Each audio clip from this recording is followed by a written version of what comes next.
I was just attracted, like us all, to the challenge. For me, it was something new, and I just really relished the opportunity to test my body and to push it to the limit.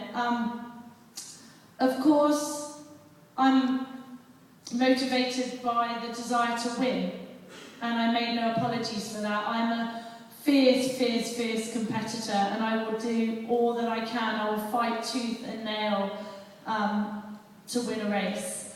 I'm also inspired by the crowds, like I said, and the spectators, and here's a photo of the crowds at Roth.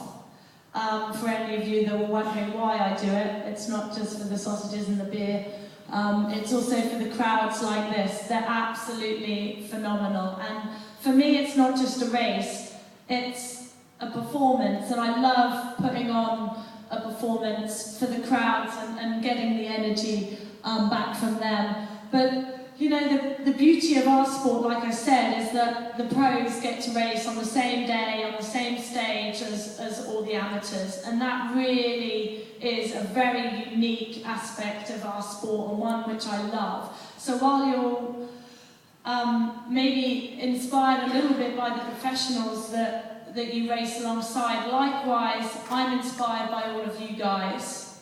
And I say that with the utmost sincerity, because it's you guys that juggle the day-to-day life and manage to achieve all of your goals, and especially those that overcome adversity, especially those, you know,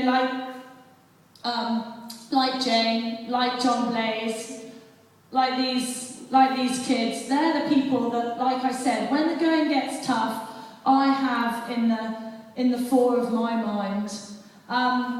And when I'm training and when I'm racing, that's what I remember. Not only that I'll manage to achieve my goals, but that I'll get to roll across the line in memory of John Blaze, and hopefully raise awareness and support for causes that I care about. And linked to that, and I never thought that I would be up here saying this, but when I first started the sport, again, I said to Brett, I feel so selfish. Everything I do is for me and me alone. And he said, Chrissie, just you wait.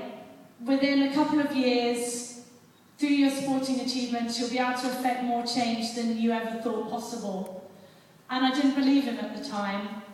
And he drew on an example of a Kenyan runner, Lorna Kiplagat, who you may or may not know, but she's achieved such success in athletics and track and field that she's managed to start up schools, running schools for underprivileged girls back in her home country. And he used that example, and he said, you would be able to do that one day. And I didn't believe him, like I said, and his prophecy has come true. And so now, when I train and when I race, that's what's at the fore of my mind, that the more I win, and the more I achieve in triathlon, the more I can achieve off it. And I think that's now, just as much as winning, what inspires me each and every day. But I think, most of all, it's that little seed, and I think we all have that little seed inside that won't rest until we've fulfilled our potential, whatever that potential may be. And I think it's just so important to have a dream and to have a goal and to be prepared to take a risk and take a chance and be prepared to fail, because we all will, but we'll get up and rise again and test our limits, because my limits are not where I thought they were, and I'm sure that yours aren't either. So I just want to leave you with,